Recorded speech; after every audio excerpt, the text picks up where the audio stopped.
तो रिसेंटली मैंने अपनी क्लास में बच्चों को सिखाया राग वृंदावनी सारंग नी नी पा मा पा, नी पा मा पा, जिसमें ग और ध स्वर नहीं लगते हैं। तो 2 स्वर कम लगाने पड़ेंगे। ये सुन के उनको खुशी तो बहुत हुई, लेकिन फिर मैंने बताया कि इसमें दोनों नी लगते हैं, शुद्ध नी और कोमल नी, तो थोड़ा परेशान हो गए। फिर मैंने एक चैलेंज दिया।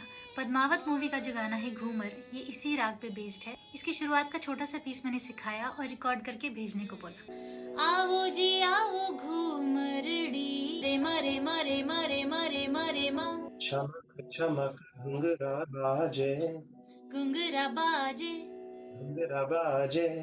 आज मारो झिवड़ो घणो हिचकावे। आई एम टेलिंग यू, अगर आप किसी को चैलेंज दे दो ना तो अलग ही जोश निकल के आता है उनमें से।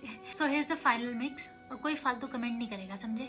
आओ जी आओ घूमरड़ी खिलबाने, पधार सा घूमरड़ी खिलबानी, बालम थारो गुरर गुरर गुर्रावे। आज मारो झिवड़ो घणो हिचकावे।